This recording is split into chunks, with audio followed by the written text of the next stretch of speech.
I know it's not this 1 hour that is very important for us, but the amount of time you might have spent on planning this presentation, this session is very important. And thank you very much for agreeing and as well as contributing that much time to enhance the learning of the fellows. And I'm very delighted and very glad that you all could join us today. So we're going to have a variety of session today because we always had one presenter and had taken us through the journey of their organization. But here we have 3 diverse expertise with us, as you can see on the screen. I'm not going to read the entire profile. Yeah, but the most important part here is send it the screen. The profile, yeah. The most important part of this entire profile that is right now in front of you on the screen is the kind of diversity of experience and the technical in-depth experience the 3 of them are bringing on for us all together today. And if I may start, if 3 of you can share at least one interesting, very brief information that's not listed here in the profile to the fellows, that'll be really nice. We can start with any of you.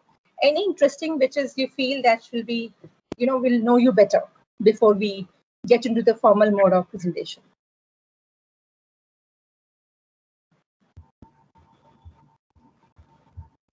Yeah, any of you, Bhitush, Shivali, and Mahreen, if you can share any interesting one brief information about you. Okay. So it can be generic, right? It can be about anything that will, it need not to be about the content that's there, because we understand that you've been coming with very important kind of profile that is there on the screen. So hi everybody, my name is Mahreen. So apart from the work which I do at CSE, I love traveling and explore new places. I love to go back into history with regard to cities, their politics and everything. So that is a bit of me for you all. Thank you, Mahreen. Yeah, Shivali. Yeah.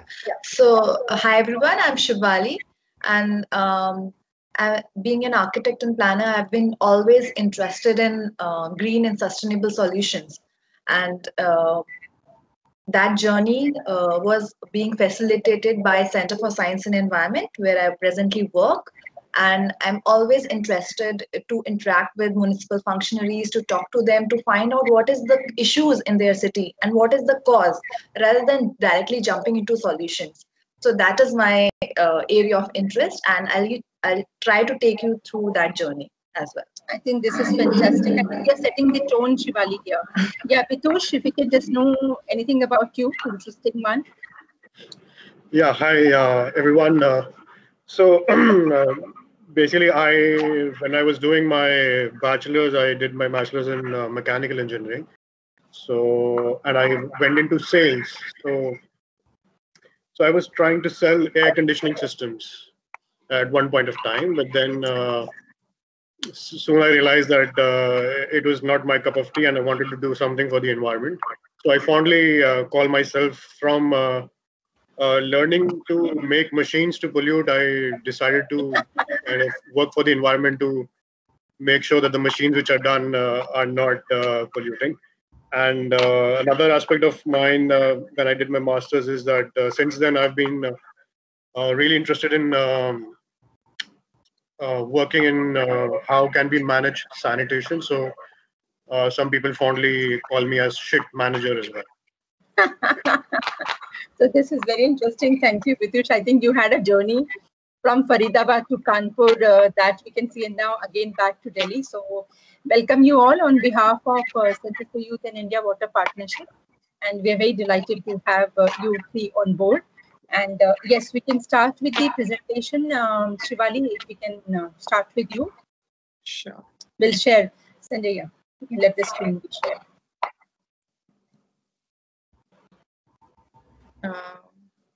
Can all of you see the screen? Not right now. Oh, sorry. Not right. Yeah, we can see it now. Okay.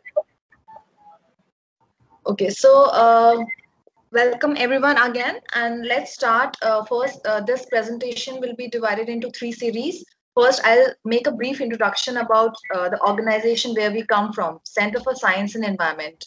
So, if this organization is basically a trust which has been working on environmental issues over the years, and is the I think only organization in India which started way back in 1999 or so, and there are number of different portals and a number of units within the center organization itself, like policy research, then building documentation, knowledge dissemination, and then education. So everything, all the aspects of environment is being covered. And in terms of dissemination also, we try to cover, we talk to municipal functionaries, we also have a magazine called Down to Earth, which is published every fortnight. And then different sectors like water, air, and then green buildings, solid waste management. So all the sectors which affect environment directly or indirectly are covered.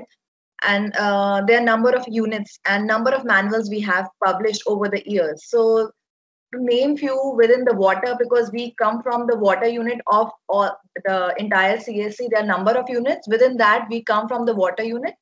So here, over the last 5 years, we have been focusing more on septage management, conserving and protecting water bodies in urban areas, especially, and then making and coming up with solutions also, like water sensitive design and planning that we call.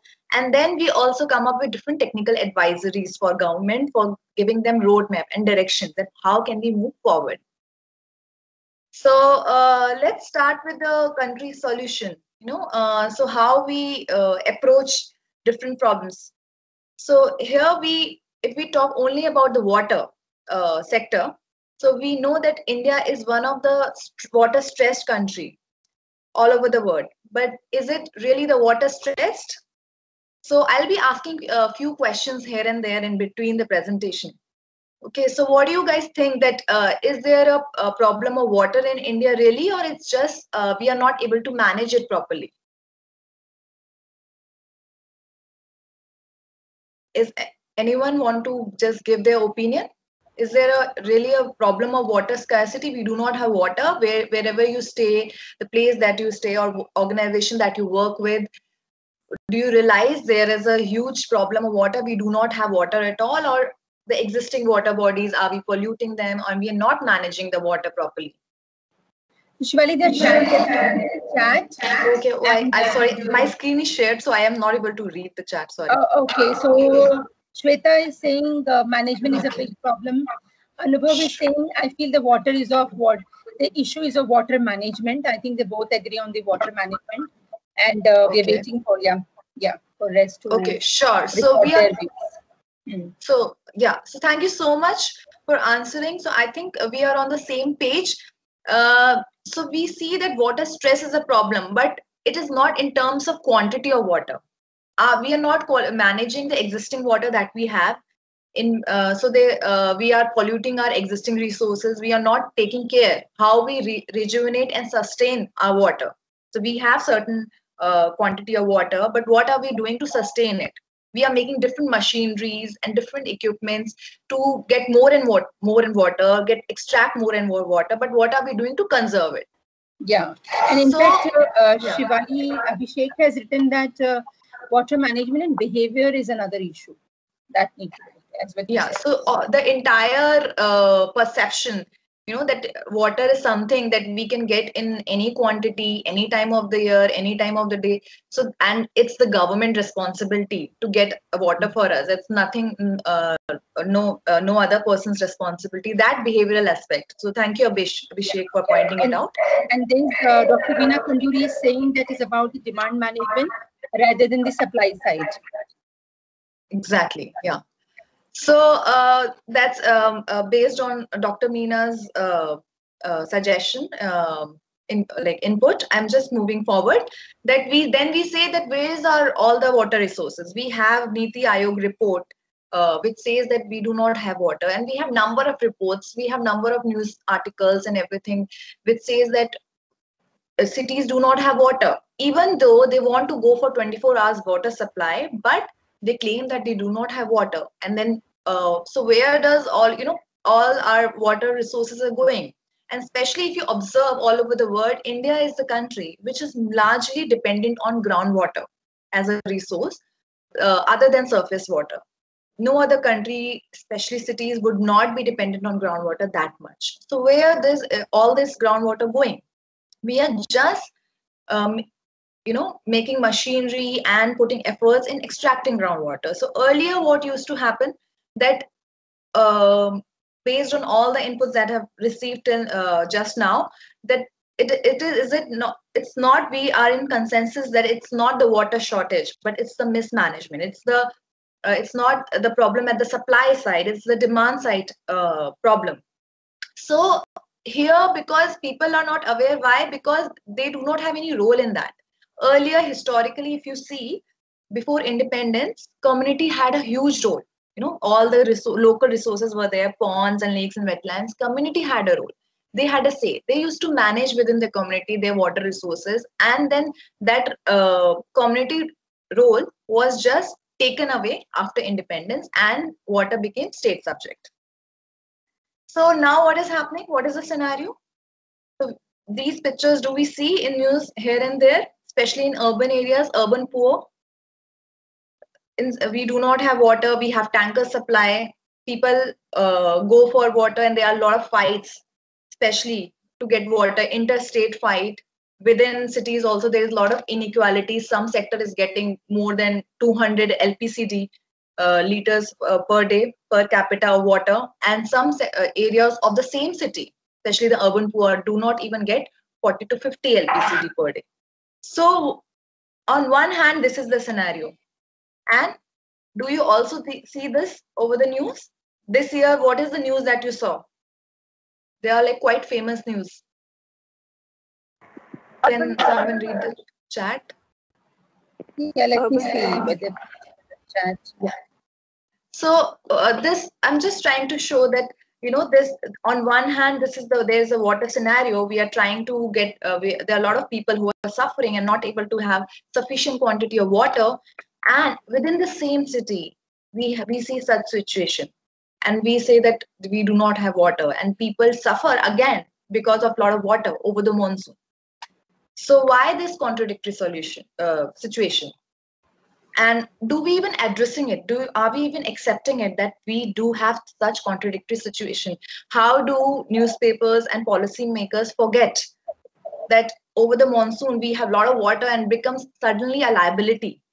And over the summers, especially in urban poor, we do not have water, and people do suffer to have even sufficient quantity of water to maintain the hygienic condition. So this contradictory situation, let's look into it after addressing it.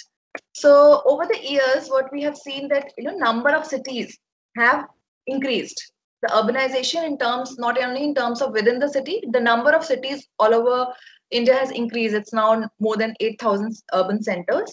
And within the cities also, if you see this red area, it's more of built up area. Okay, so all your concrete structures, your houses and institutions and all these sectors, these are built up area. So what is happening is that we have changed the urban water balance. So if you see any, so all of you would have studied this hydrological cycle, the water cycle, exactly. In your schools and colleges, the water cycle is the basic one that we study. But there is another cycle which is being created in urban areas, which is totally disturbed. In residential area, in commercial areas, it's totally disturbed. So the rainfall that we are getting, we are not able to handle it properly. We let it flow and go into our drainage system, and it becomes liability suddenly. And we do not store it when it is required over the monsoon. And when it's summer season, we do suffer from not retaining that water. So also it is accompanied by, especially in cities, flooding problem, urban water logging problem. Especially in this year, we saw that climate change, because of climate change issue, the cities has been suffering from water logging issues, and then the entire economic activities of the city stops suddenly. So here I'll ask you again question. So looking at this contradictory solution, situation, what is the solution? If city does not have water, so by the new, if we see news, should we get it from further and further away? Should we look out for more resources? And what do we do with the drainage system? If in monsoon, what happens is that engineers go and try to make new pumps and try to make new drainage channels and try to send water in monsoon further away and away. Is this right? Or you understand that, like to get water, cities try to get water from distant sources, from distant rivers, different water resources, wherever they could find water. They want to get it. They make projects and DPRs, putting crores of money just to get water from distant sources, like 100 meters or 50 meters, kilometers or 100 kilometers away. And over the monsoon, they just want to get rid of water because it is a liability in monsoon. It creates waterlogging situation. So is there any other solution apart from these two? So I'm waiting for chats. Yeah. In chat, you so Amrita is saying water harvesting. Shweta is saying water storage should be more focused during a period of water availability, especially rain. And yeah. Okay, so I just wanted to ask, is there any way I can share the video as well? It's only the screen. You can share the video on the screen itself. Okay. Or you can actually put in the chat also the link you can type. Okay, so okay, I think what you need to do is you need to type that video and run it on your computer and then get it. Yeah. Okay. Okay, I can read the chat now. Yeah. So someone has written rainwater harvesting, wastewater management. Yeah. Anubhav is also saying it's a choking of drainage system. Yeah. Yeah. So Shivali, if you play the video on your screen, I think it will be visible. Yeah. If you play it on your screen, it will work. Don't go by the buttons, just play the video. Video. How do I play the video? You simply on your screen only. Just play on your Google, wherever you want to play it. Sorry, I'm not able to understand. Are you going to play from YouTube? It's a YouTube link or what? No, it's fine. It's fine. So yeah, so just wanted to address few of these chats. Yeah, so rainwater harvesting, someone wrote wastewater management. I think the problem is due to choking of drain. Very good. That means you are also understanding it's also linked with solid waste management, that we need to integrate all the sectors within the city. So yeah, yes, again, we are on right track. I'll just move forward. So we do have alternative solution that we understand. We do not need to go by the conventional solution, which is just to get water from distant sources and to transport wastewater to distance area so that we treat the wastewater. These are not the only solution. We do have alternative solutions. Okay. So first, to get into these alternative solutions, we need to address and understand what is the problem. Why aren't we able to go ahead with the alternative solution? So what is happening? This natural process which we do not address is that we have urbanization. Because of which we have a lot of built up area.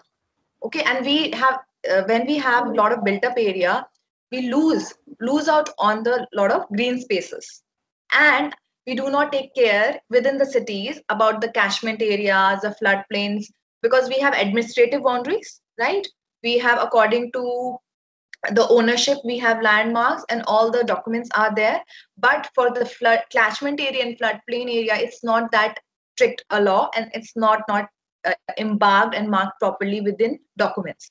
So what happens is that losing green spaces, water does not get any time and any space. When rainfall falls, it does not get any time and space in the city, and it becomes liability.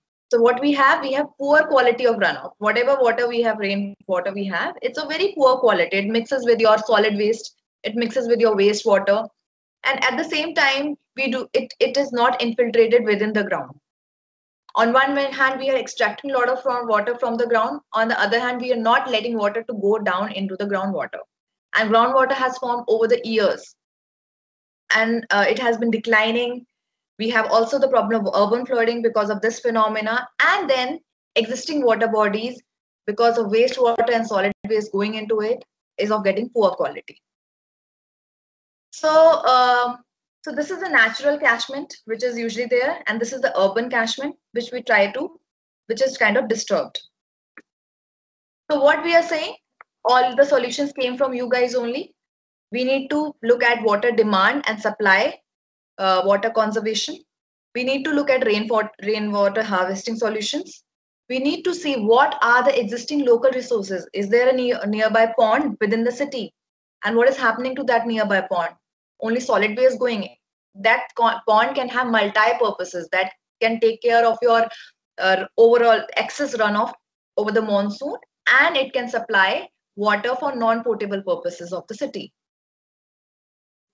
We need to take care of flood mitigation processes through stormwater management and green infrastructure solution, making best use of existing green open spaces. And we need to do some wastewater recycle and reuse through nature-based solution, not involving a lot of electricity, through plants and there are a lot of innovative technologies which our organization has listed out. Okay, which Mahreen and Bhitush will cover, and then that these are the nature-based solution which people can go forward and government can go forward and apply. So all these are number of solutions that we can go ahead with. So we just need to address them. And at what scale can it be implemented? It can start from household scale, and it can go to the neighborhood scale, and it can go to the city level scale. So all these solutions that are written, again, are the solutions that you guys mentioned, but it can start from simple household level also, that making best use of rainwater, using your wastewater, only the gray part for your gardening after treating it, using some within the neighborhood, some provision that water does not go out of neighborhood but accumulates within the neighborhood. Within the city, we have river going in every other city. We have river going in, or we have lakes and ponds. So there's no city in India which will not have lakes and ponds, and we need to address it. If it's a coastal city or it's a riverine city, better. Then we have a lot of opportunity to apply all these non-conventional solutions. So all these are listed. So in our organization, we have listed and made number of guides that how these solutions can be actually applied for government officials. So these guidelines are by Ministry of Housing and Urban Affairs, Government of India. We have prepared for them, and it's by them, which gives you entire guideline how these conventional, non-conventional, alternative technologies and alternative approach per se can be applied within the existing situation. So I'll ask here again. So with this the diagram, what you can see is that we need to address the potential first. So we created a video. So I'll not play the video right now.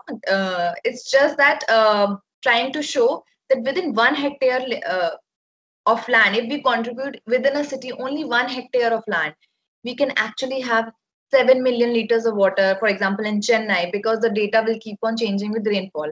In case of Bhubaneswar, again, it's 7.5 million liters of water we can save. So this is the potential that we are talking about. This is nothing but we have just calculated that this is the area.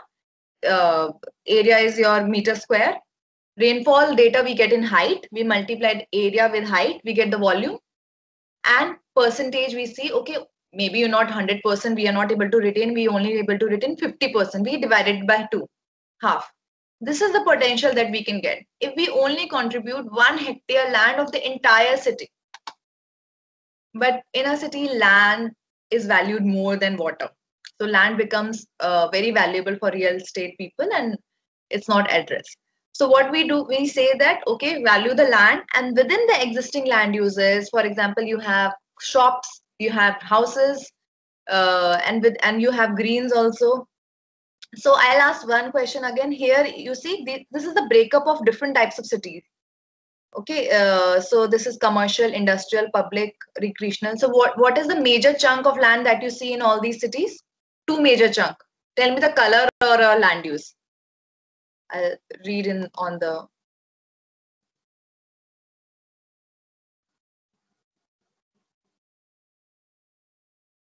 So which color is the which are the two maximum color that you see within the city, planned cities?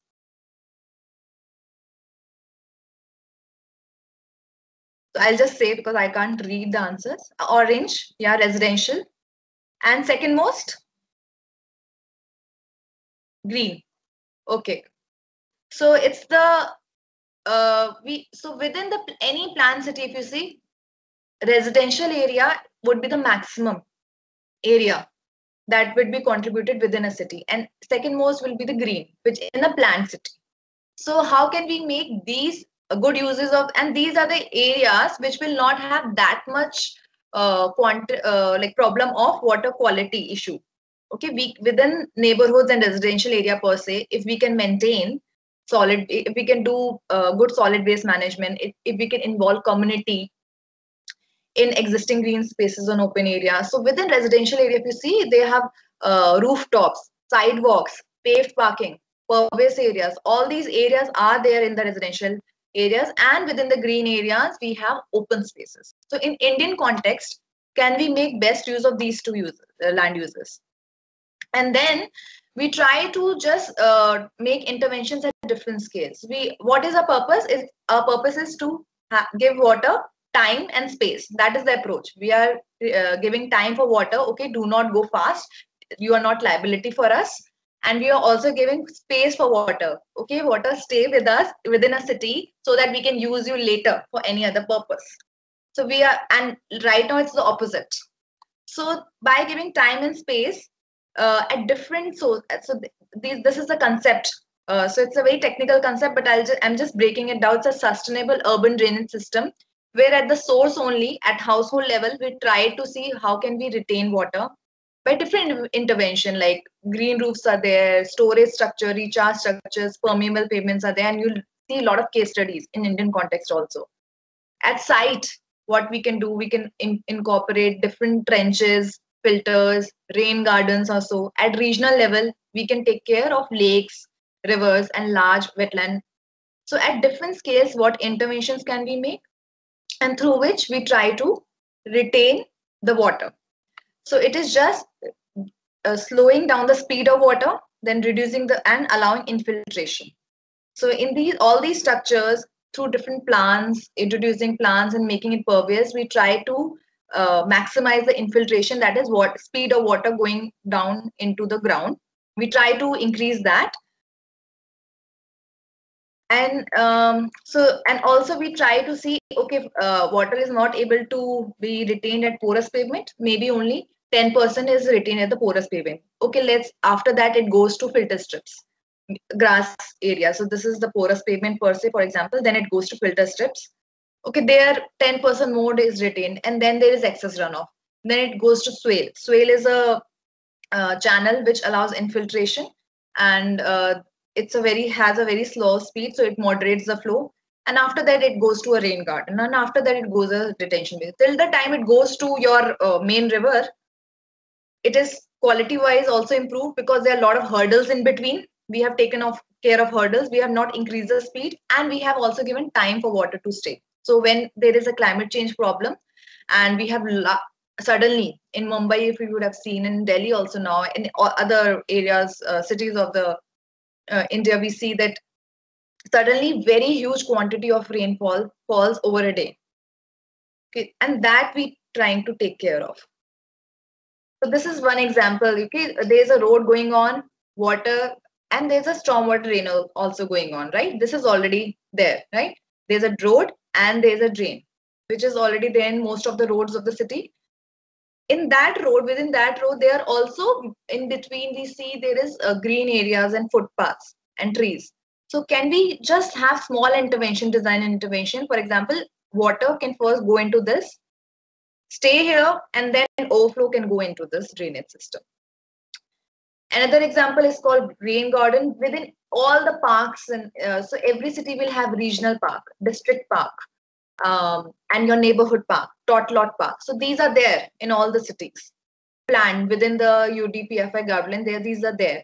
So if these parks, if we can contribute 5% area of these parks to give depression within the park, planting such plants so that it retains water, not making concrete structure and pipes that take water down to the aquifer level. I'm not talking about that. It's only small rain garden. If you just type on Google, you'll get to know rain garden, which allows infiltration. And then if we contribute only 5% of that area, we are able to take care of 50 to 60% of quantity of rainfall falling in that area. So I'll just take you briefly. We implemented it, try to implement it in 2 cities. One is Noida, which is satellite city of Delhi, where according to each sector, because according to site, the conditions changes, and we try to say, okay, maybe your house lies in this sector. These are the interventions that you can go for. Your house lies in this sector. These are interventions that you can go for. And we provided a report for Noida Authority. We also did work for Chandigarh city, wherein according to each sector, the potential was calculated. And right now we are working with Odisha government.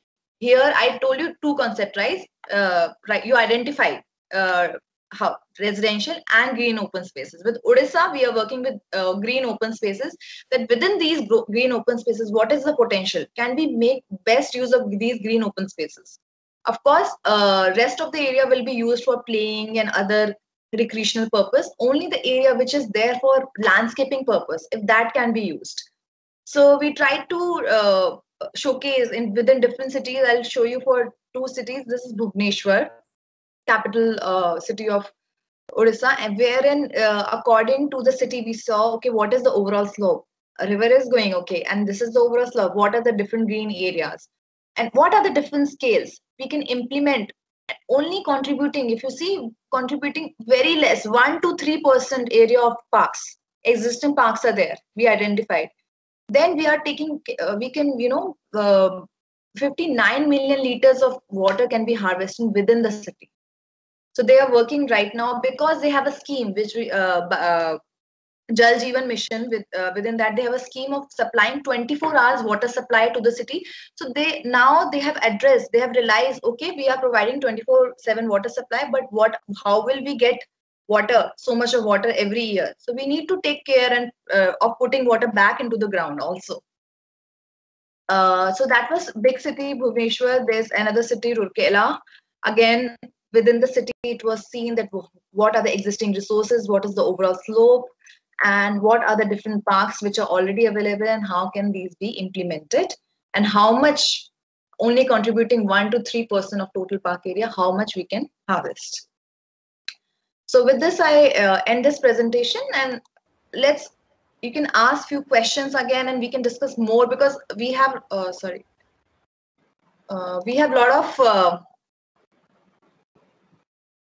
lot of examples within the city, lot of technologies. So there are a number of guides which discusses about all these technologies. I just wanted to show approach, because once we understand the approach, that what approach needs to be followed, based on that approach, there are a number of options which are available, and city and governors can actually follow one of the technologies based on the approach. Yeah, I think we're very ready. And what we can do is we can take 2-3 questions, and then we can move to another presentation. And in the meanwhile, if we all can switch on the camera, I request Mahreen and Bhitush also. We can just grab some pictures of the webinar also. Yeah, everybody, you can just switch on the camera to simultaneously ask the questions.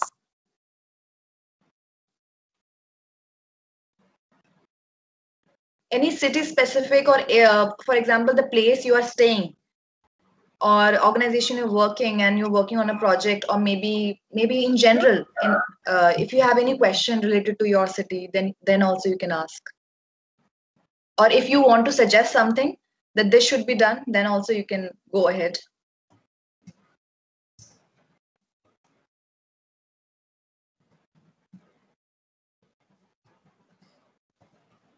Hello, Shivali.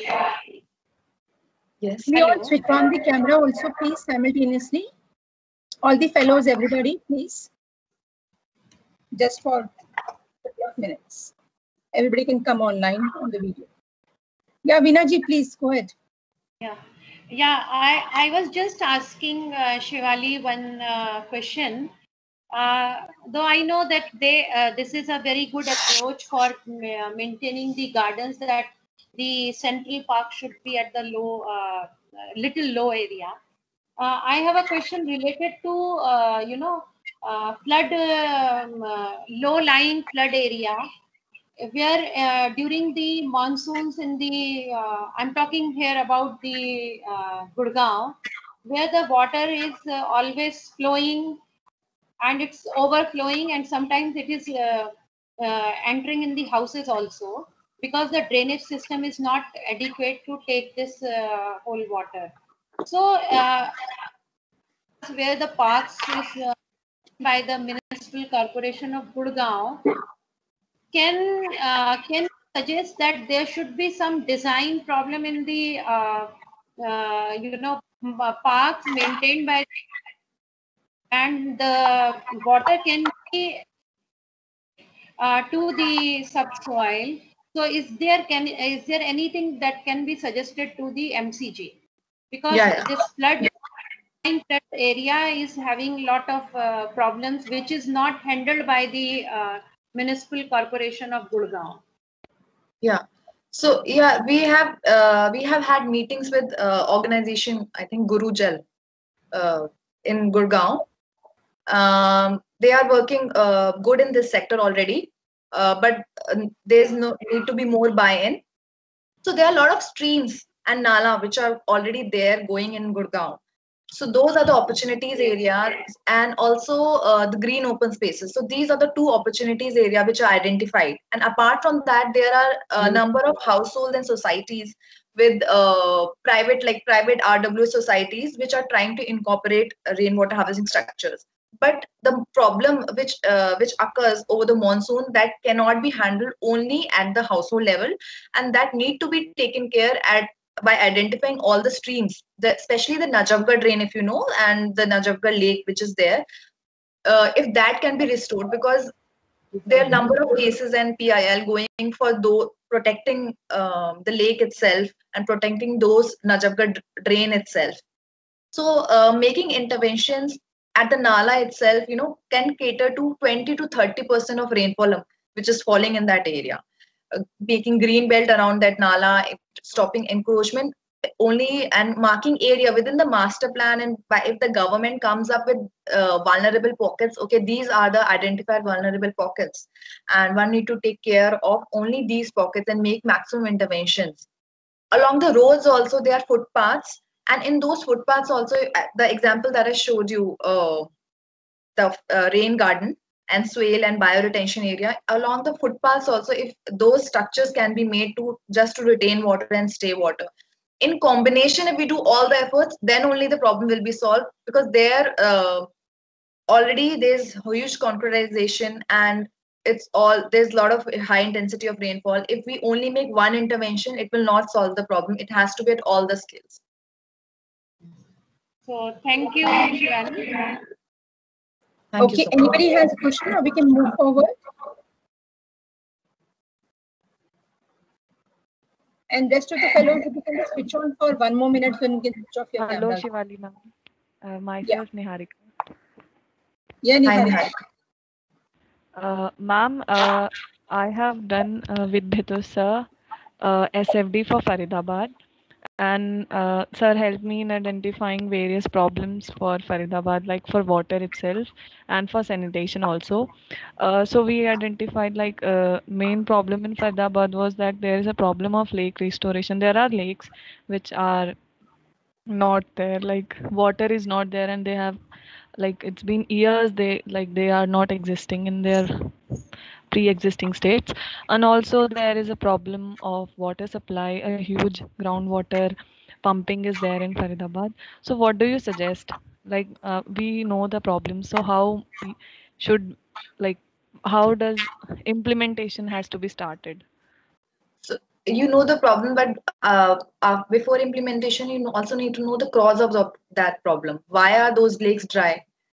Is there the catchment area which used to serve to those lakes is being destroyed, and that water from that catchment area is going somewhere else? Maybe it is being diverted to opposite direction according to roads, because here in India we do not, in cities, the water does not move according to the slope of the catchment area. It moves according to the road, whatever road is there, and according to that we have slopes. We change the entire slopes and it does not go to the pond. So identifying the cause of that problem, okay, why, what is the reason that these lakes are dry, and what happens over the monsoon, where this water which you earlier used to come to these ponds now go, and then only we can make proposal to fix that, to make DPRs according to that. And there are number of solutions to rejuvenate a lake. But if you identify the cause of the problem, that will help a lot, like making a buffer zone, trying to get water from the source itself, reusing and treating the water through nature waste solution, and putting that water into the lake. But I would not jump into the conclusion and give the solution once we have, before identifying the problem, that what is the reason that lakes are going dry. Yeah. Thank you. Thank you very much. Thank you. This is quite insightful for all of us. And what you're talking about is customized solution. I think those was its answer altogether. Yeah. So we can move on to the next presentation. And Shivali, we need to also look at the time, and we need to manage time. Yeah. Please go ahead, Bhitush. You can actually share the presentation now. Sure.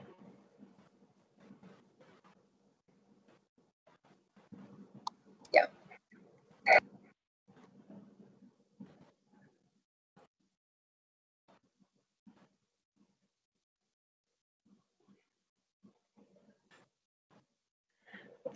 If somebody can tell me, is it visible?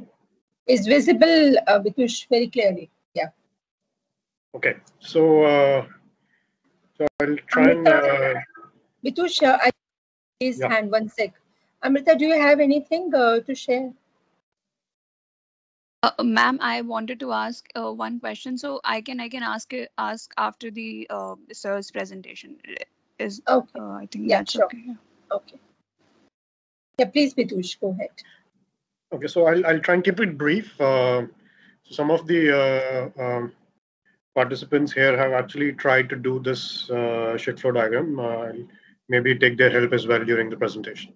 So yeah, so the title of my presentation is Assessment of Excreta Management through SFDs. And SFD, by SFD, we mean shit flow diagrams. So before we get into what is a shit flow diagram, I just wanted to give you a bit of background in terms of why was there a need of such a tool. Okay, so moving from a lot of water discussions, now we're going to talk hardcore into excreta. So before we continue, if one of you could unmute and tell me the difference between excreta, sewage, fecal sludge, some of these terminologies. What do you understand by excreta?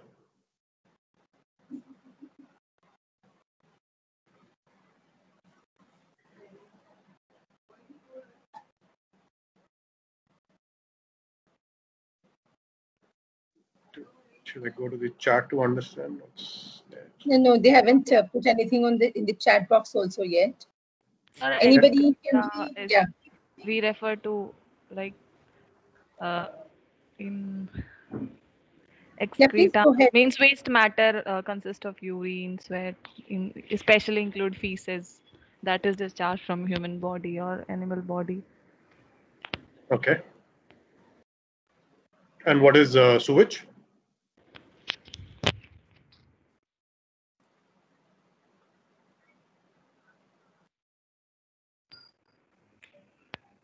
Hello. Yeah, somebody can comment on sewage. What is sewage?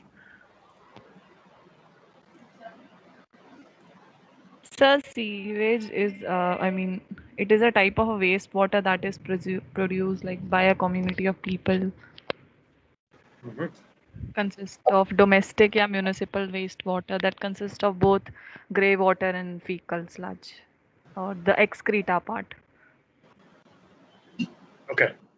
So, So just Abhishek briefly, is writing here. Yeah, Abhishek is writing here discharge material from body, including solid and liquid. But which one he's referring to, that he didn't mention. Abhishek.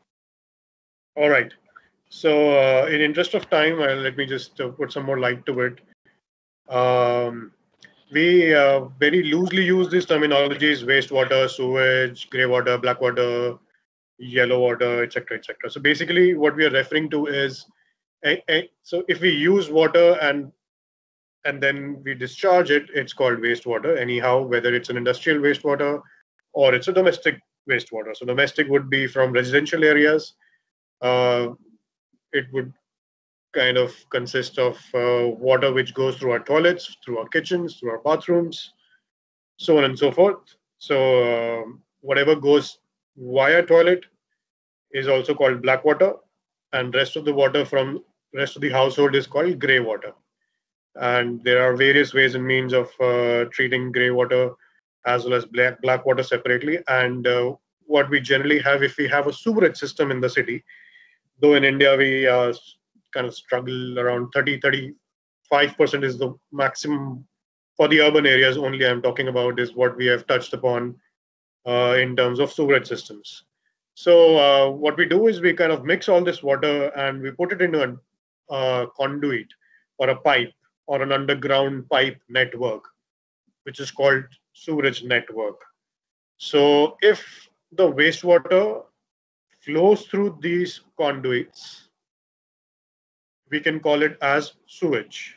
That's the only difference. Otherwise, it's wastewater. If it is flowing into an open drain, if it is flowing on a ground, it is flowing openly anywhere, it's wastewater. So bigger set is a wastewater, and if we are able to convey the wastewater from point A to point B using sewerage network, we call it sewage. So that's a basic difference. But interestingly, as I said, 65 to 70% people, households, are not connected to such underground sewerage systems in India. So when I'm talking about India, I'm talking about urban areas here. Okay, so we are not getting into the rural discussion right now. So around 70% of India is not connected to these kind of conveyor systems, and we will kind of dive deeper into it when in the next session when Mahreen talks about where centralized and decentralized wastewater treatment systems. So I'm not getting into too much of that, but just to set the tone of the presentation here. Only 30% people are connected, rest, most of them are not connected. So which comes to another revelation is that if we don't have a sewerage network, what are our households connected to and how the wastewater of these households getting taken care of? So there is something called on-site sanitation system for these cases. Most of you must have heard of these terms as septic tanks or a pit latrine or a twin pit system. So I'm assuming you all know these systems. I'm not getting too much into it. So broadly speaking, if you don't have a sewerage system, there will be some kind of a tank or a pit which is dug just below your house or next to your house, which is supposed to store your excreta for some time. And when you store the excreta for some time, it gets digested, the volume gets reduced, and what you eventually get out of these tanks is called fecal sludge. Another term which I want to add here is this fecal sludge. So basically, again, a lot of people get confused in terms of whether a septic tank treats the fecal sludge or is it really producing the fecal sludge. The answer is the latter one. So so for now, let's say excreta is feces plus urine plus wash water plus a little bit of tissue roll as well, is all constitutes excreta.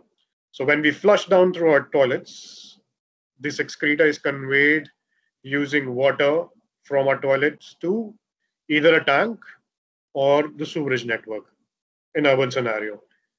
But that doesn't mean that we don't have more scenarios. There are many more scenarios possible when we were kind of trying to track these wastewater excreta. We realized that there are more than 70 possible permutation combinations of how the excreta is being handled in our country. So again, cutting it short, there is a possibility of an off-site system or a sewerage system where you use water to convey your excreta from point A to point B, and ideally the point B should be a treatment system. Then there is a scenario where you have an on-site system like septic tank, where you have a tank where you store the excreta after you have flushed from toilets, and so this is the on-site system. And the third category is that you don't have any of these. That means you're defecating in the open. So coming back to the topic of shit flow diagrams. So with this background, so around 5-6 years back, a couple of people thought that a lot of people are actually not getting the services in cities which they deserve. Because whenever people thought that we need to find a solution for the wastewater for the city, the only thing the engineers, the planners, or the city managers could think of was, let's do centralized sewerage systems. But whenever we wanted to implement these systems, we realized that there is a lot of difficulties. In detail, Mahreen will cover. So there were a lot of difficulties implementing these systems, including the time it takes to implement and the cost. So investing a lot of resources, what we could actually manage to do was cater to only a certain percentage of population of the city with a good wastewater management system. So after investing the public money, a lot of public money, we realized that we could only give a few with centralized sewerage systems or off-site sanitation systems.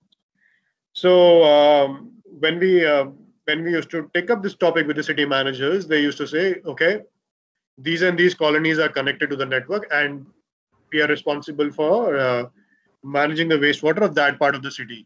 And rest of the whole city, they completely ignored because they are not connected to the sewerage system because of XYZ reason.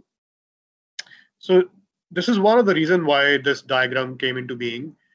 And now coming to what this diagram really does is, it is trying to map the excreta generated by the city in one graphic, irrespective of whether you are connected to a centralized system, on-site system, or you don't have a toilet at all. So irrespective of which kind of sanitation system you're connected to, so this diagram tried to cater to, so with the mantra of leaving no one behind. So excreta of each and every person in the city will be mapped, is what the idea behind this diagram was. So yeah, so that's the background why it started 6 years back.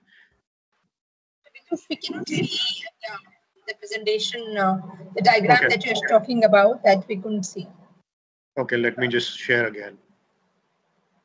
The presentation, the slide, it got frozen on that particular slide only.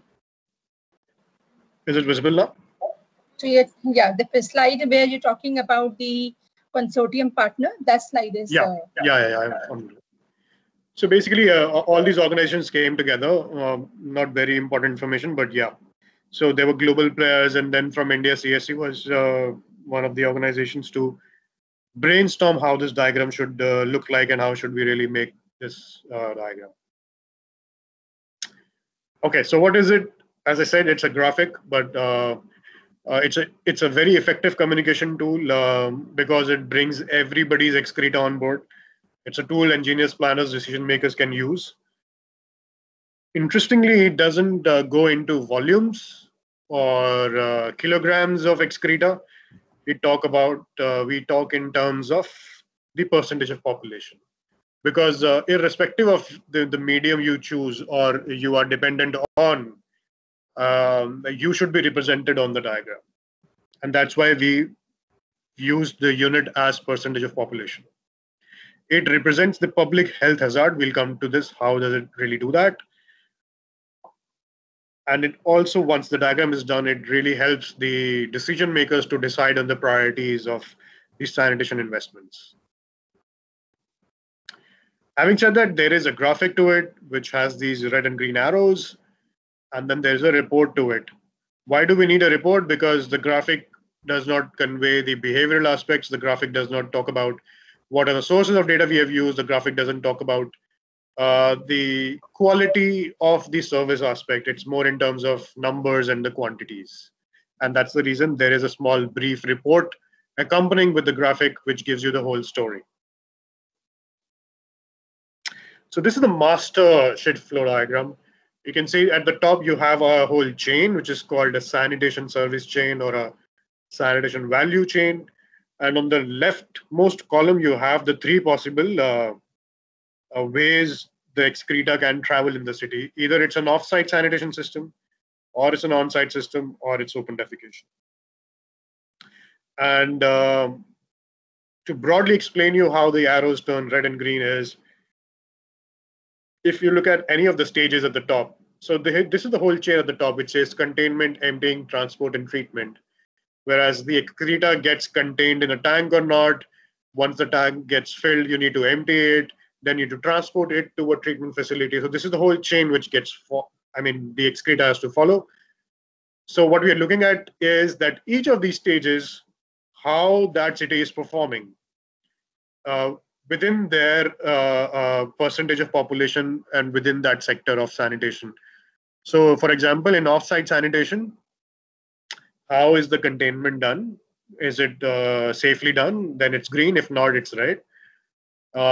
In the transportation aspect, whether is how the city is performing, good, green, not bad.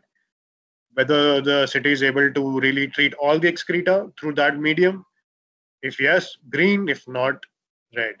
And the answer is not yes or no. The answer is to what extent. So if there is a sewage treatment plant at the end of the chain, what are the volumes of wastewater it is treating with respect to the volume of the wastewater the city generates is going to decide the extent of the green color. And moving on, the width of these arrows is actually representing the percentage of population. So thicker the arrow means more number of people are being represented from with that arrow. And as you see, these arrows are moving from left to right. And the green arrows generally tend to kind of are at the top and move from left to right. And as soon as the arrow turns red, it drops down at the bottom. And you can see at the bottom, if it's open defecation, yes, it's going to be red. If you are not emptying the tanks properly, it's going to be red. If your supernatant is not delivered to the treatment. So another thing which I want to talk about here is, so there are, as we were talking about excreta, now the excreta kind of translates into three mediums, depending on which kind of system you are referring to. If you're talking about an off-site system, similar to a sewerage system, we talk about wastewater here. And you can see WW, the short form being used. And if you're talking about on-site sanitation, there are two more terms which are being added. One is fecal sludge. As I told you, fecal sludge is what the tanks generate once the excreta is stored for some time. And then there's another term which is called supernatant. So these tanks also kind of act as doing solid liquid separation for you. So the liquid which is overflowing from these tanks can either go to a soak pit or generally in India, we see a lot of these liquid is overflowing into the open drains, which were supposed to be carrying the storm water, which Shivali was talking about. So in India, we believe in a lot of jugaad. So all these septic tanks or pits are actually overflowing in these open drains. You must have seen if you have moved around a lot of cities, that we call it nali, choti nali, badi nali, etc. So all these are carrying grey water from kitchen and bathrooms, and as well as supernatant from the septic tank. So these are so there's another term called supernatant. So the supernatant and the fecal sludge arrow generates from on-site sanitation, and open defecation is what you understand. So this is a typical example of Tiruchirappalli. Here I want to ask another question. If somebody can briefly share, what do you understand by these terms as MDGs and SDGs?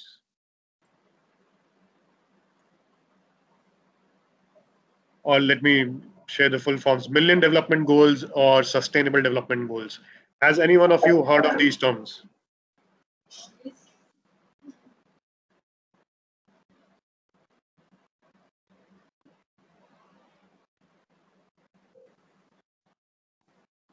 Okay, anybody can answer this?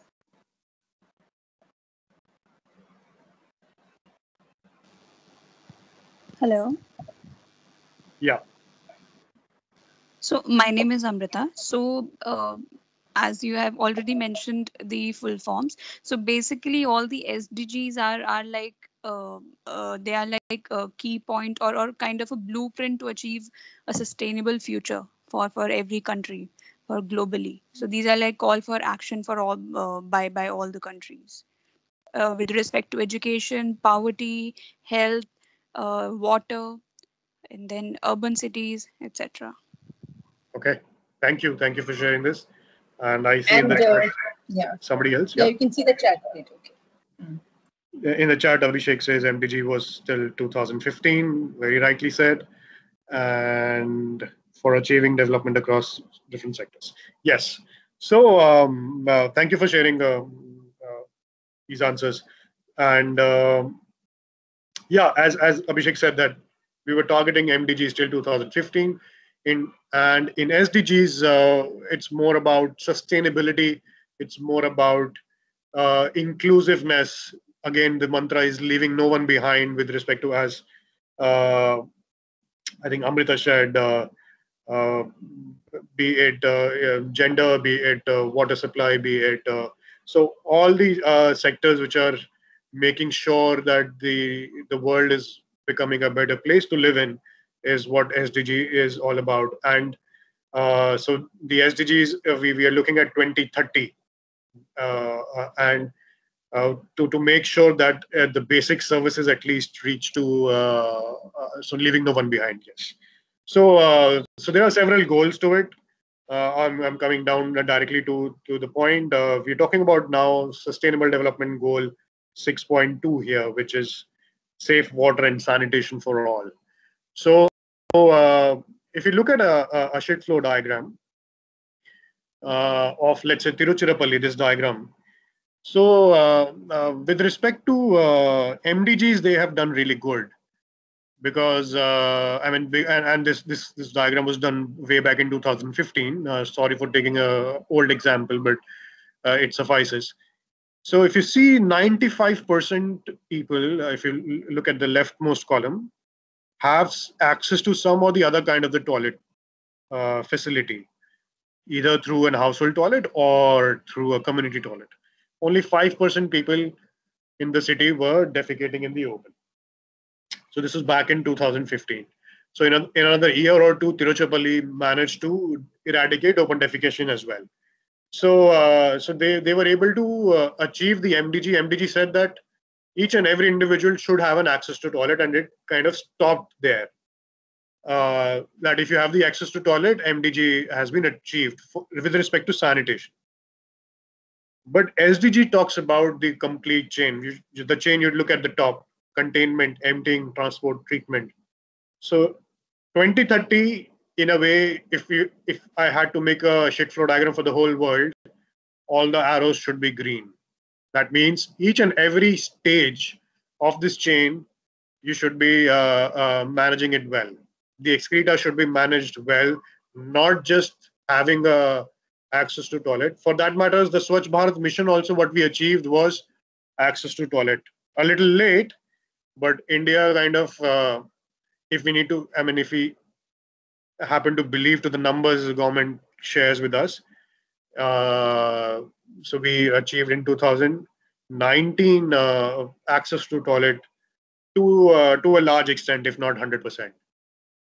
So India is lagging behind in terms of achieving MDGs right now. So we need to catch up to jump on this train to achieve the SDGs. So SDG says that not only the access to toilet, you need to treat all the waste you generate. You need to reuse so that the freshwater sources are not polluted. And you need to treat whether it's fecal sludge, whether it's supernatant, or whether it is wastewater per se. So that means your treatment plants have to work perfectly, your conveyance systems have to work perfectly, and only then you will be able to say that you have achieved the SDG 2030. So in a way, a shit flow diagram is going to tell you that you may have done good in terms of achieving MDGs, even if it's a bit late, but you need to catch up. And these red arrows are going to tell you where you need to do your investments so that you can go closer to achieve the SDG targets. What else SFD can do for you? So when Bill Gates was here some time back and he met the Prime Minister, he again, to discuss the topic of sanitation, he actually used a shit flow diagram to discuss how good or bad India is in with respect to sanitation. Recently, CSE was so CSE works closely with the state of Uttar Pradesh with respect to fecal sludge management, and there, so we were looking at funding to implement certain projects. So to National Mission Clean Ganga, we showed a shit flow diagram for a small town called Chunar, and they could understand the problem, and hence they agreed to fund a project. Recently, an advisory was issued by Government of India called Onsite and Offsite Sewage Management Practices. This talks about that a lot of the cities should actually develop CSPs, they should do decentralized wastewater management, and it encourages each and every city to develop a shit flow diagram to understand where do you stand right now with respect to sanitation of the city. Again, around the globe, this was an event on toilets in China. Again, a shit flow diagram was used to make people understand how good or bad the sanitation of the city is. If you're interested to know more about this tool, there's a very easy to learn name to this website. It's called sfd.suzana.org. I will encourage each and every one of you to go there and explore. There are a lot of SFDs done from previous cities. There are reports there. And also there are videos with respect to how you can use the tool to develop an SFD. These are the, just giving you a brief how all over the world people are developing SFDs. Some numbers again, 118 SFDs have been reviewed all over the world. So what's the story till now? I've kind of covered it, most of it, so I'll move on. Another aspect I wanted to cover before I finish was that you can use the SFDs of cities to look at the story of the whole state as well. So if you look on the right side of the slide, what you can see is the numbers or the graphs you can see is actually each row is representing a SFD. So we made an SFD for 66 cities in the state of UP, and this is what it looks like. And so if you see, but this was done again a couple of years back. So you can see there is open defecation, minimum open defecation, and then there is people dependent on offsite system, a little more than the population which is dependent on open defecation. But if you go to on-site sanitation system, you see big graphs. Irrespective of the size of the city, whether small, big, medium, all cities have a good chunk of population dependent on on-site systems, which are septic tanks, and tanks, fully lined tanks, etc. That means all the investments which we have been doing till date has gone only and only to take care of a few people. If you see the middle column at the bottom, those are the bigger cities. at the bottom. And major chunk of investments have gone to take care of this section of population of the whole state. Rest you can see red arrows, such big red arrows all over the state. So that means SFD kind of also tells you that whatever investment you are doing, how much percentage of population it is really going to impact. So that really helps you to understand whether whatever solution you are suggesting, how good or bad it is for the majority of the population. And then we kind of had a cumulative SFD for the whole state. And this completely tells you the story that after so many years, so many investments done, still we are managing 27%, excreta of 27% population. Out of that, also, if you look at the leftmost column, we still have around 45 plus 10, 55, around 60% people dependent on on-site systems, but only a small chunk has got the investments in terms of on-site. So what else we can do is once we know where we stand, it is good for us to plan. So so there is a process called city sanitation planning. I think most of you must have heard of it. To plan for a city well, you should know where you stand right now. And to understand where you stand right now, this is the best tool to understand how good or bad your service provision in terms of sanitation of the city is. So we have used, when we were talking about city sanitation planning, also in each city, we developed SFDs. The SFD also helps you in terms of monitoring. So we did a SFD for Bijnor in 2017, and we realized, okay, everything said and done, excreta of 7% population is being taken care of.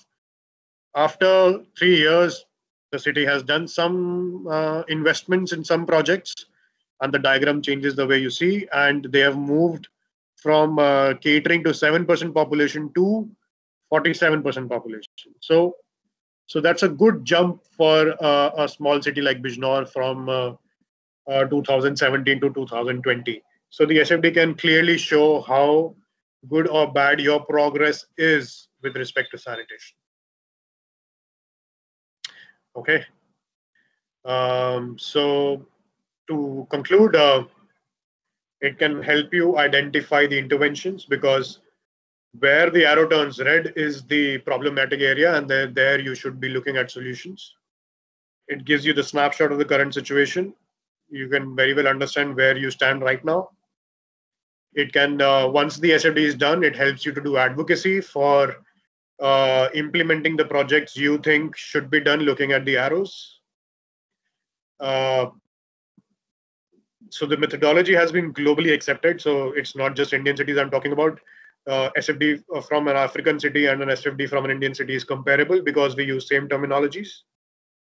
And once done, it of course contributes to better planning, informed decision making, monitoring progress. And so the story doesn't stop here. We are trying out different other things we can do with the SFDs, whether with respect to equity, gender. So these are the things which are going into the research phase right now. So I'll end here. And we can open for questions.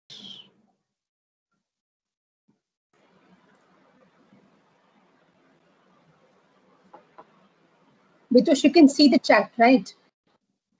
Okay.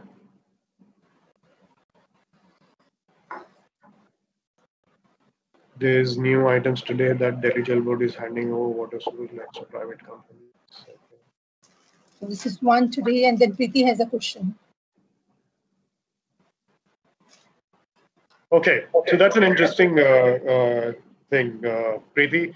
It's a relevant question.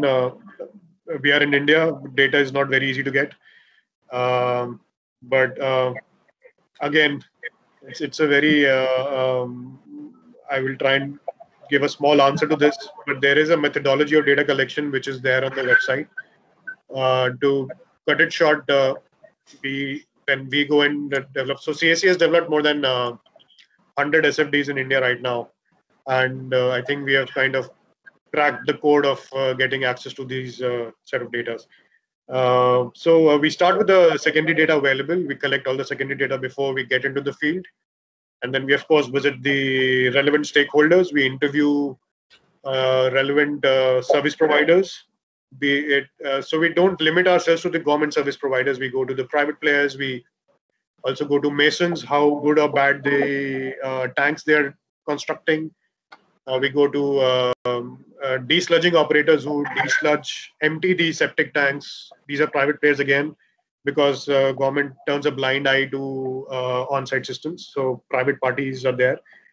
And then we triangulate all the data we collect. So it's not we are dependent on one source of data. We looked at different sources of data and see how the dots are kind of connecting. And we have to make also some informed assumptions, because you can never say that I have all the relevant data with all the credibility. So because we're talking about the whole city, we are not looking at the milliliter of the wastewater. We are looking at the broad picture, and there are some assumptions to be also done. Once everything is done, we develop the SFD and we share it with the service providers to take their consent, and if they agree to it, and if they have any point of concern, and then we incorporate that, and that's how we kind of develop the SFD. That's the Indian story I'm sharing, but we have a globally accepted methodology all up there on the website if you want to read further.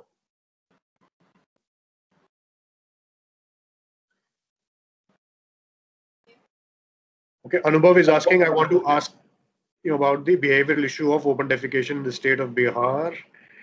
And okay. Bihar, as it is at the bottom of the SDG index, UP is still performing good.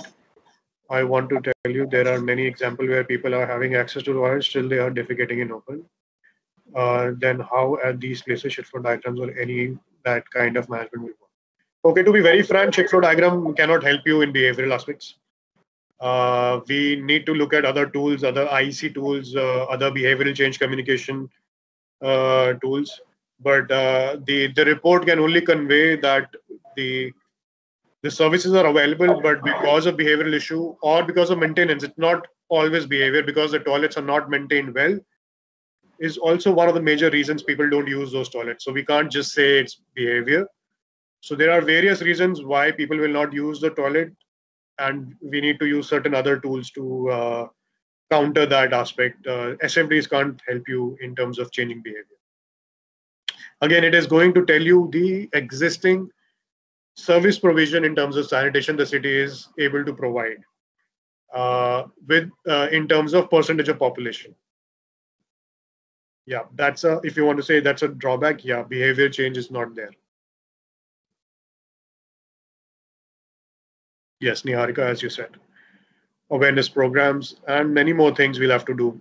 So UP and Bihar are toughest states, and CSE kind of decided to work in UP, Bihar. Bihar somehow we kind of stopped in between because of other reasons, but we have challenges when we work in UP, and it's quite interesting to work there.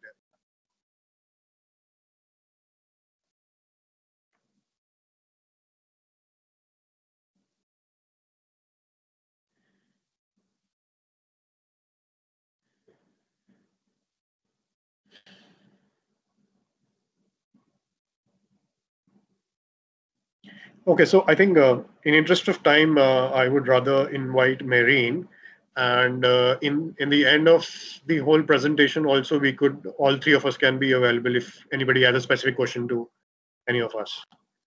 So over to you, Mahreen.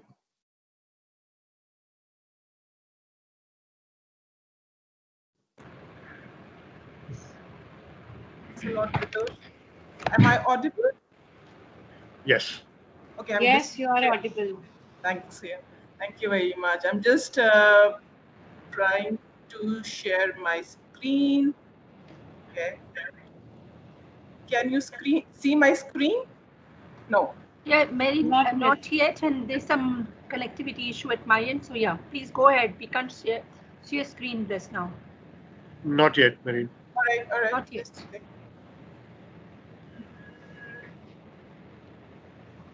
Can you see it now? Yeah, I think you can see it. We can see this now. All right. Hi, everybody, again. So as Shivali and Bhitush set the tone with regard to the water and the sanitation scenario and what are the solutions. So I will be talking about the paradigm shift with regard to decentralized wastewater treatment. So my presentation will be more on the wastewater aspect and the solutions to it.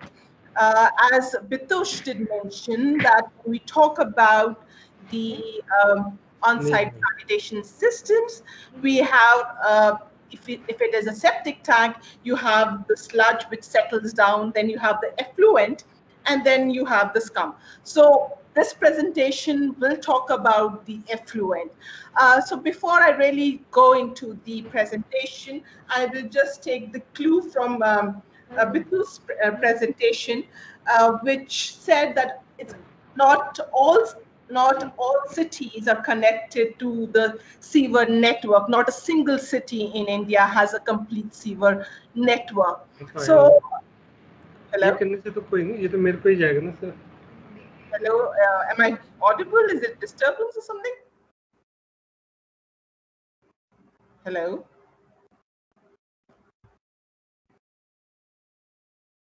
Can you hear me? Ma'am, you're audible. Okay. Yes, ma'am.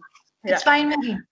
All right. So one question. What is the difference between on-site and off-site systems? I would request to unmute and speak. What Bhitush mentioned about on-site and off-site. So what is the difference between on-site and off-site systems? Hello, ma'am. Ma'am, Yeah. on-site systems refers to where we have septic tanks or other systems connected to our toilets, and off-site systems where we have sewer network connected to STPs, where there is proper transportation of wastewater from toilets to STP and there is a treatment process. However, in on-site systems, we do have supply of wastewater via tankers or something like that to STPs. However, there is high number of on-site systems than off-site systems. An off-site system mainly refers to the sewer network.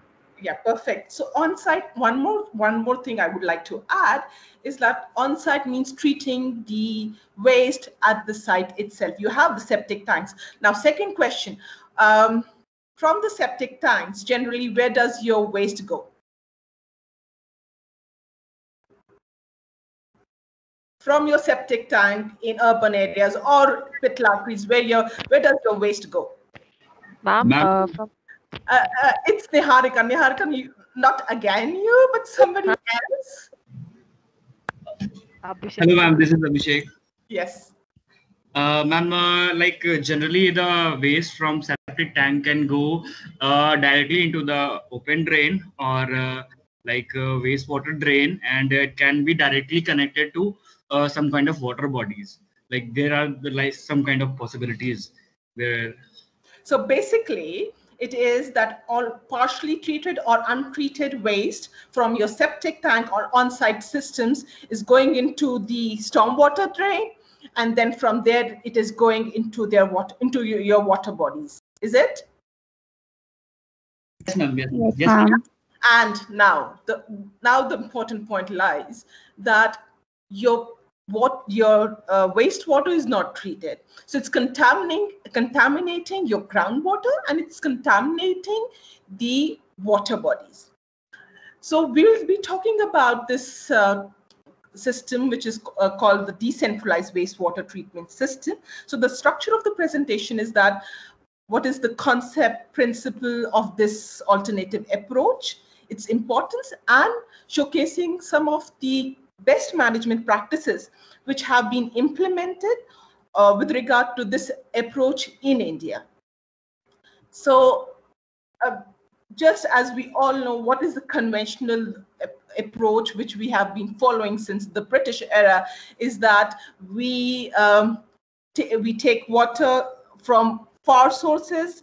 It goes through a lot of networking, then it comes to your house, then from there the waste generated is being collected through the network. Then it goes, some of it goes to the treatment plant, which is the STP, and majorly it's untreated, contaminating your groundwater or nearby water bodies, nalas, rivers, and then further going back into your water bodies, untreated or treated. So this whole paradigm, if we see, it's infrastructure intensive, energy intensive, you have leakage losses, there's huge amount of carbon emission. And as Bhitush mentioned, this system in a city does not cater to the entire population, right? So majorly cities plan for water but forget waste, and it's about 80% of water from your houses leaves as sewage. So what happens to that quantum of water, right? So more water means more waste is generated. Cities have no clue, no accountability with regard to the sewage. They have no clue where, how they will convey it, treat it, and in the end, how it is affecting our water bodies because of n number of reasons. One, when you have to plan these conventional systems, they require huge infrastructure cost. They require huge amount of time, land, and with a huge amount of rural to urban migration, we have completely destroyed, encroached our water bodies, and we are dependent on far off sources. So insufficient in infrastructure, what is happening is that as these STPs are not catering to your entire city, and as city grows, what happens to the other areas, to your periphery, to the new settlements which are coming in place? So if you look at a urban fabric of any city, it is mixed. You have sewer connection for few, then you have informal settlements where there is on-site sanitation, and in the city there will be new settlements. So how do you cater to this whole city? We do not negate the fact that we should not have sewer connections, but we say that there is a alternative approach, which is called the decentralized approach, and which can work parallelly with the conventional one. Now, what does it mean? What is decentralized wastewater treatment system? Oh, can anybody say what it is? Every answer is correct. So what do we understand? Has anybody heard about the term decentralized wastewater management? Yes, ma'am. Sayumi this side. Yeah. So basically, the decentralized wastewater systems are the ones which are involved in treating or disposing or reusing the water, but with respect to the small communities. Yes. So like it is, I would say like it is on a smaller scale. Perfect. Yes, you are almost there, but just one point you missed, that it is it is defined as the collection, treatment, reuse of wastewater at or near the point of waste generation. So that is decentralized system. So it includes the systems that treat waste from individual homes, cluster of homes, communities at small scale level, as mentioned by I'm sorry, I forgot your name. So the principle is that the devolving level of application so that wastewater can be treated at affordable cost, cutting the cost of pumping long distances, and promoting local reuse of treated water. So decentralized treatment approach means treating the waste at its source. So when we do that, and what is the scale which we are going from? We are going from individual to neighborhood to city level, catering to an area of 1,000 to 15,000 square meters, catering to a population of 5 to 5,000, that is maximum. Because if we would want to go beyond that, then there won't be difference between a centralized and a decentralized, because we say that in decentralized, we are reducing the cost with regard to the huge pumping network. We are reducing the carbon emission. So that is it, and we say that the decentralized approach follows the circular economy. So what do we mean by circular economy? If anybody can say about it, or closing the loop. All right. So basically, circular economy as the principle which we talked about, the decentralized system in the previous slide, is treating waste at its source and reusing and recycle of wastewater. So in a way, we are closing the loop. The wastewater generated is being treated and reused. Okay, so that is a circular economy, closing the loop. And if you see the characteristics or the advantages of Pvats, as we are reducing the length of the pipe, so you require a shorter sewer network, which is in length and diameter, and it's not a rocket science. A semi-skilled or unskilled labor, if being trained, can be used for the operation and maintenance of the system. It reduces the carbon footprint because less amount of energy or very low amount of energy is required. It meets the standards with regard to the reuse of the wastewater. Mainly, like CSE has been promoting the agenda for decentralized wastewater management, and we promote these technologies which are nature-based. So we are reducing the cost also. It is suitable for organic wastewater flow. Yes, follows the circular economy. It is not does not cause any type of nuisance with regard to odor or noise pollution or mosquito breeding. When we talk about this, we also emphasize the fact that the decentralized wastewater management, it is talking about waste as a source, as a resource rather than as a nuisance. Because this is the mindset with which we have, that wastewater is a nuisance, but no, it's a resource if we treat it properly and reuse it. So decentralized wastewater management, it talks beyond toilets. As we know about the Swachh Bharat mission, the drive with regard to building toilets to be ODF free. And now we have the SBM 2.0, which talks about the entire value chain and emphasizes on the wastewater reuse and recycle and septage management. And decentralized wastewater management approach fits the ODF or SBM 2.0 concept. So if I talk about a holistic benefits of a decentralized wastewater treatment system, is that it caters to the three aspects, that is social, economic, and environment. How will a decentralized approach cater to these three aspects? Can anybody answer that?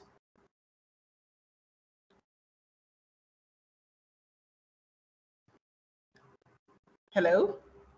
Okay, now environment, because we are not putting the untreated wastewater into our river bodies, thus ensuring that our environment is clean.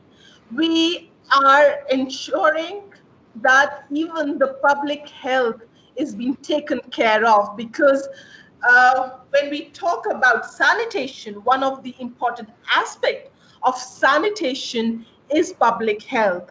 And when you are ensuring that your wastewater is being treated, you are safeguarding the public health. You are improving the quality of life of the people. Then you have economic and social. Okay, economic, it means that for a conventional system, you need its cost. You need huge amount of cost for laying down the network.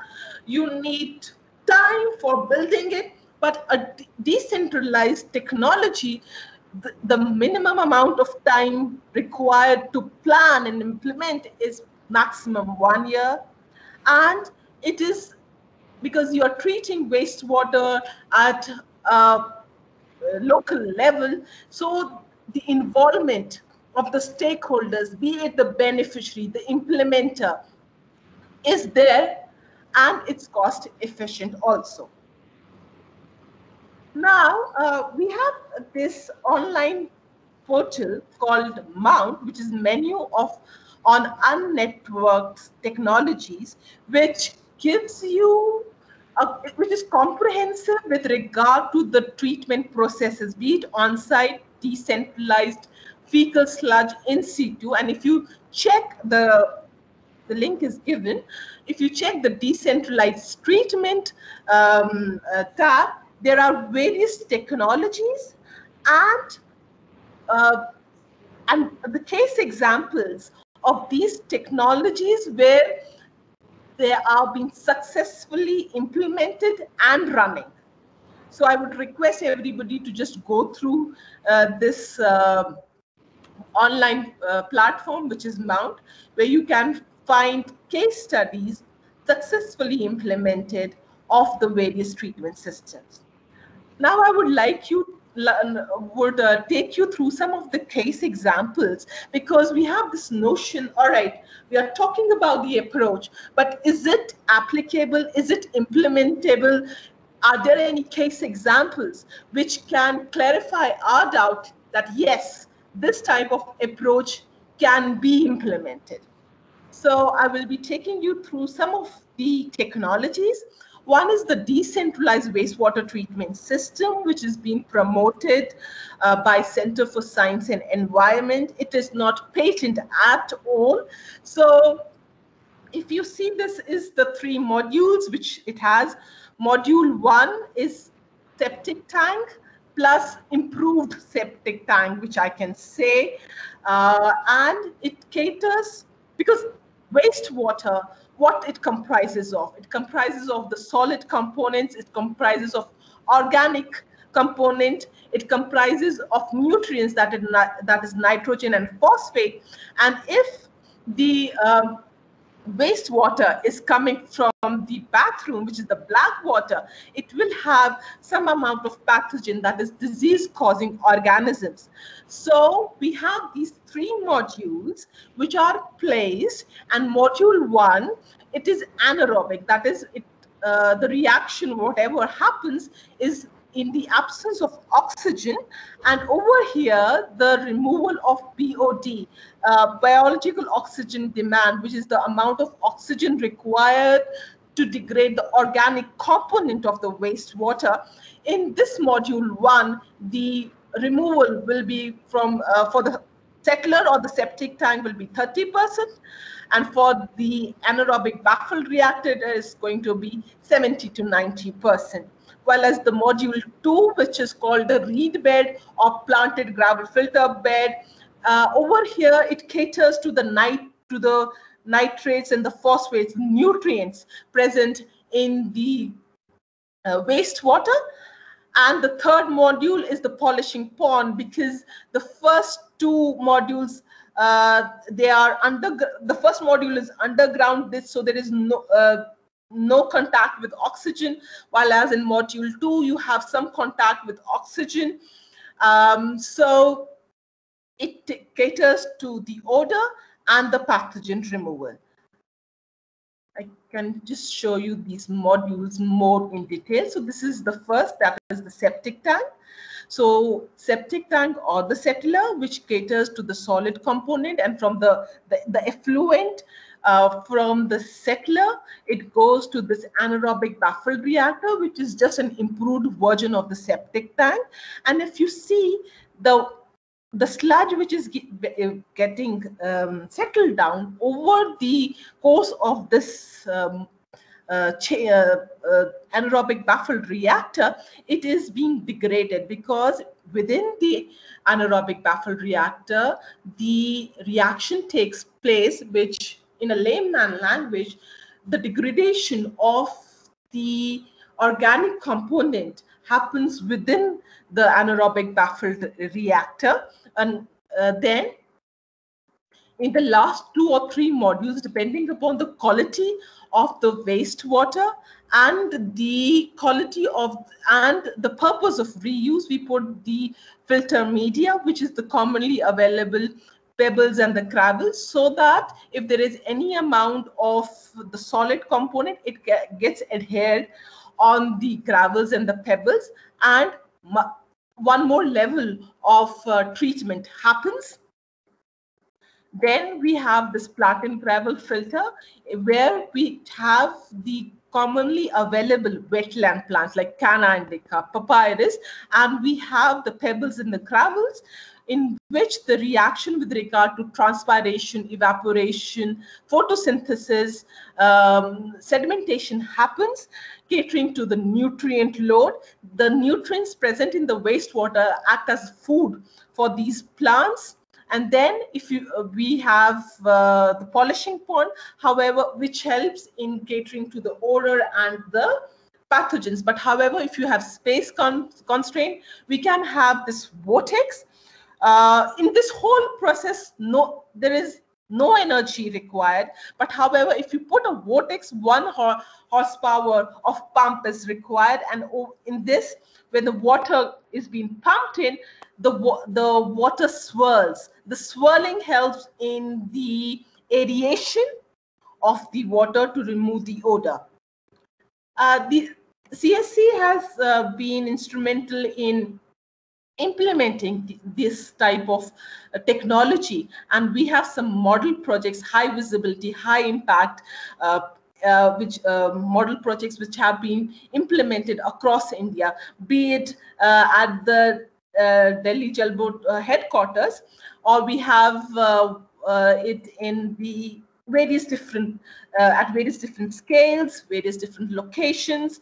So one is that it is being implemented at our office itself, more of a demonstration side to show that how the system works. It's an 8 KLD system which was being implemented in 2005, and it's working perfectly. For the sustainability of any type of system, you need to ensure the operation maintenance. And this type of system does not require high end of operation and maintenance. Just you need to ensure the odors, through odor, smell, you can ensure appearance, you can ensure that the quality of wastewater, if the system is working properly or not. And after quarterly, we take the water sample for testing to see if the quality of water is being meeting the standards or not. This is one of our high impact, high visibility DWWT system, which has been implemented at Delhi Jal Board. If you see the middle one over here, it's the plant which has been implemented, the wastewater treatment plant, but it looks like a garden. People are sitting, chit-chatting, and the wastewater is used for horticulture purposes. Mostly the reuse is for the wastewater which is being, the treated wastewater is used for non-potable purpose. However, you can, if you would want to use for potable purposes, you need to add more amount of modules to it, which will increase the cost. However, if the wastewater can be used for non-potable purpose, why not use that?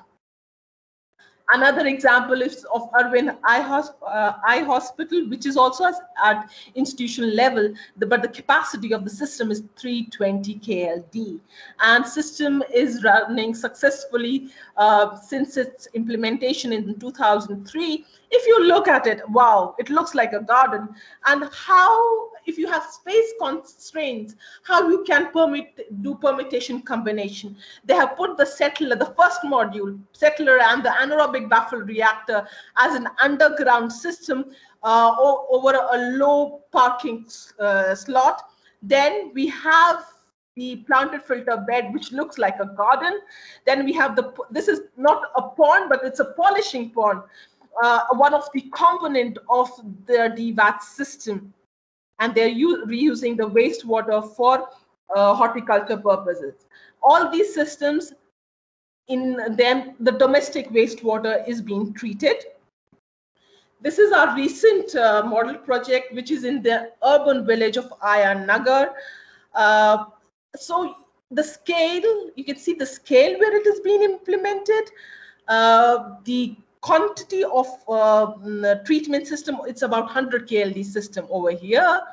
Then another one is that even depending upon the quality of wastewater or depending upon the reuse, you can omit or add one more component.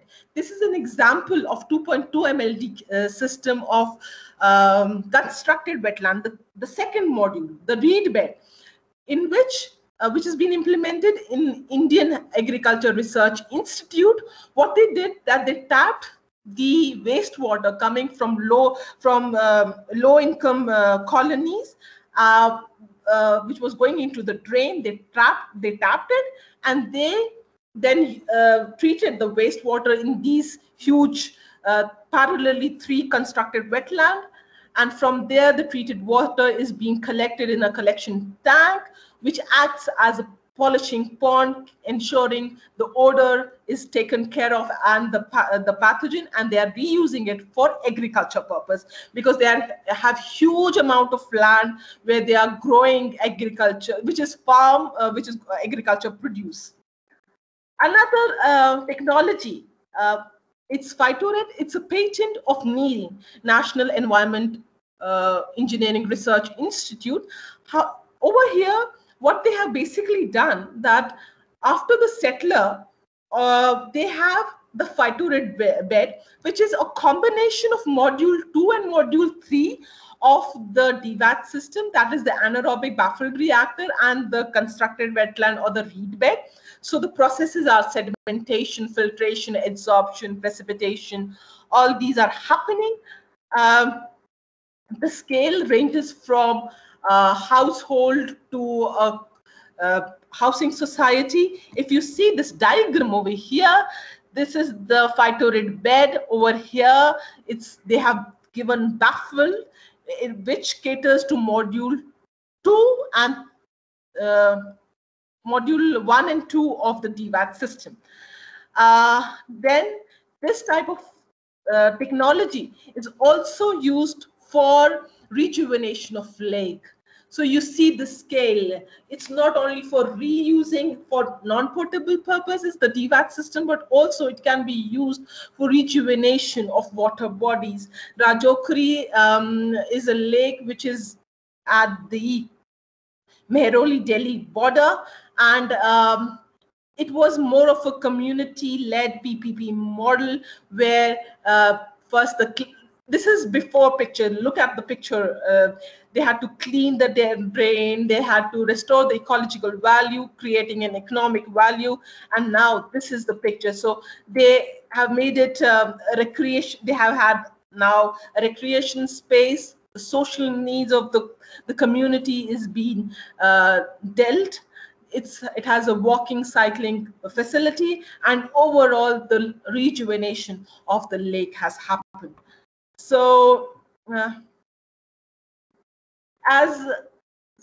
decentralized wastewater management approach as a whole, it suffices the SDG 6.0, all the 6 targets, because if you have a decentralized wastewater management system, you are augmenting your water resources, you're putting less pressure on your water resources.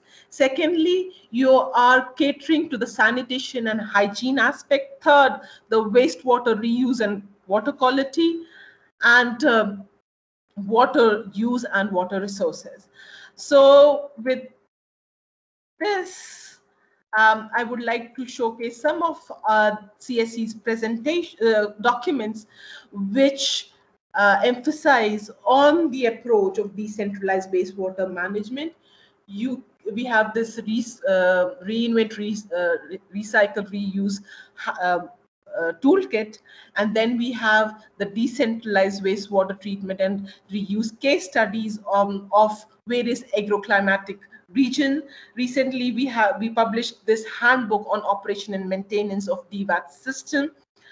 So you can go through these, some of them are freely available. You can go on this site and explore them more.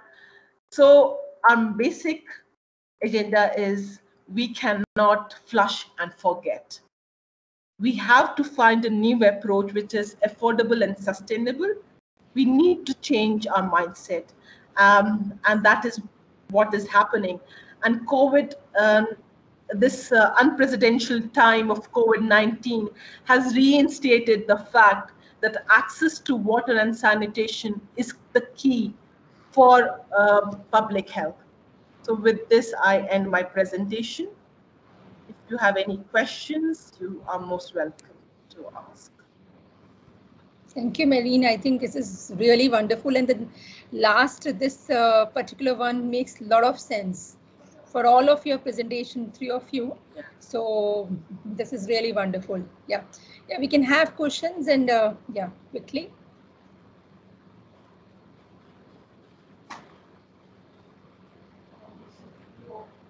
So fellows, if we have any questions for Mahreen and Amrita, you also had one question earlier. Yeah, I'll come on if we have time. I just, for 2 minutes, if I can take the fellows through the mount so that they can explore it, because there are n number of case studies with regard to the approach. If you allow me to do that. Yeah, sure. Plus, okay. In the meanwhile, yeah, please go ahead. In the meanwhile, somebody is asking question also. Okay, sure.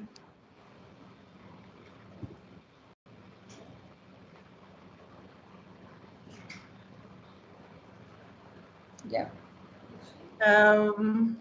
Is my screen? No, it's not yet. Not yet visible. Yeah, we got it.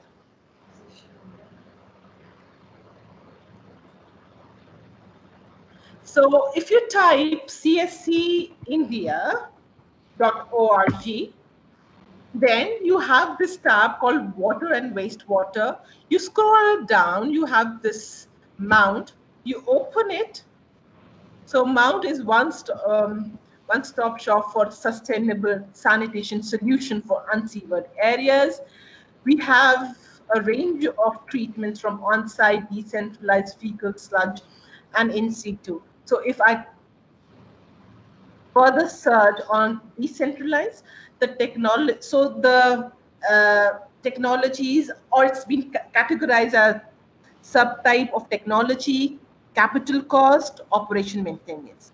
If I look at the subtype of technology, these are the various range of technologies with regard to decentralized, constructed wetland, Pvats, fixed film, soil biotechnology. If I type the soil biotechnology, so over here, the principle and the salient feature of the technology is mentioned.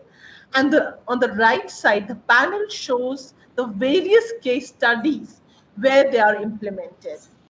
So this SBT, it is basically a patent technology by IIT Mumbai, which is based on, they say, they have a media which is rhizome and stuff, and they use soil as a mode of cleaning the wastewater.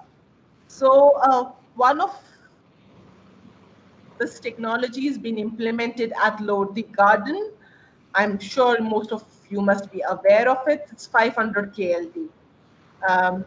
One of the best feature of this technology is that apart from horticulture purpose, they claim that this technology can be used for flushing purposes, the treated wastewater.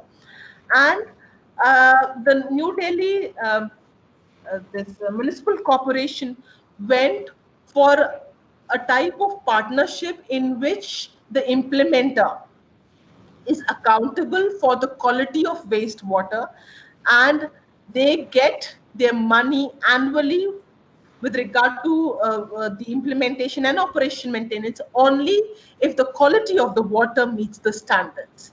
Because what happens that we put huge infrastructure and the implementer is only liable till the implementation. What about the running of the system?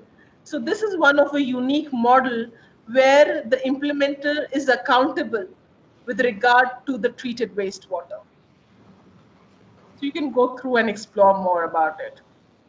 Yeah, I think, thank you, Mahreen. This makes a lot of sense also to look at the Oh my God. technologies when you have a hub here. Yeah.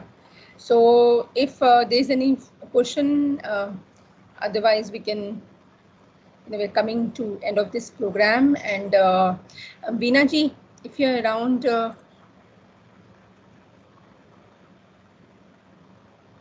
Yes, Alka? yeah, I'm just saying that, so if there are not much questions from the fellows now, then we'll proceed to close the webinar and just to hear from you. It's already. So now I think we can close, and so thank you so much, Alka, and today's three esteemed experts, Shivali, Mahreen, and Bhitush. I think today's session was very interesting because it is a kind of problem which we all are facing in the urban areas. And while we were organizing this orientation program, we have also witnessed that when we were asking a lot of questions about the urban sanitation and drainage, so our youth fellows were very, very much interested to know more, and they have a lot of interaction with Suresh. So I'm really thankful that today Shivali have given a very, very right perspective, the live examples where CSE is already working with the municipal corporations, and Mahreen also given the different kind of technologies which can be helpful for taking the sanitation and drainage aspects. And Bhitush also given a lot of perspective about the shit flow diagram and about the tools. So what I feel that when the fellows have submitted about the shit flow diagram, I was really thinking that they have really gone through a lot of technical papers of CSC, and when they were writing the blog and writing the case study, they were having lot of ideas. One thing is very sure, during this COVID time, we have to manage this kind of orientation, and it is not possible without the partner like CSC. And we are very, very thankful to Suresh and all our three experts that they are part of this program. And our young fellows have taken a lot of learnings, and they have seen also in the field also, because some of the our young fellows have visited the cities also where CSC is working. So this is a very, very good opportunity, and seeing is believing. I think until unless they go see themselves, they will never understand, even if it is given them a tool or whatever. So by the time they experience the tool efficacy, they will never learn. So thank you so much for giving your time and your expertise for making the presentation very, very succinct for our young fellows. Thank you so much. Ma'am, can I say something? Yeah, Mahreen, please. So it's on behalf of CSE, it's on behalf of Shivali, Bhitush, and myself. So we thank you for giving us the opportunity to interact with the fellows, and some of them are part of CSE's this fellowship also, and it's really a privilege that we are associated and with you guys, and also we are getting to learn new dimensions with regard to fellowships and how to you are so meticulous with regard to organizing and how to take the work forward. And even the fellows, for them, thank you very much for giving us the opportunity to mentor you guys. We hope you are having a lovely time, not only with CSE, but all the other organizations in which you are doing your fellowship. So thank you very much. I think thank you very much. You all have, I think, concluded what it has to be, said about the entire fellowship and the program. I think the best approach this webinar had that you three had covered different dimensions, different aspect of it, and important part is we take this particular issue that we're talking about, either we're talking about excreta, shit we're talking about, or the decentralized waste management system for water. We are all connected. We all know this is a problem and a general problem, but we really don't want to talk about it. And that's where the three presentations make a lot of sense, in fact. So what Veenaji, you're saying is, yes, it's virtual, and kind of a lot of things will make sense when you'll actually go and feel, but it gives us a perspective to all of us that, okay, this is a kind of understanding, this is a kind of work going on, and this is how the solutions are also possible. So with this, words, thank you very much, and looking forward to work with CSE more. Thank you. Thanks a lot. Thank you. Yeah. Okay. Bye-bye. Bye-bye. Thank you, fellows, and looking forward to interact with you more. Bye-bye.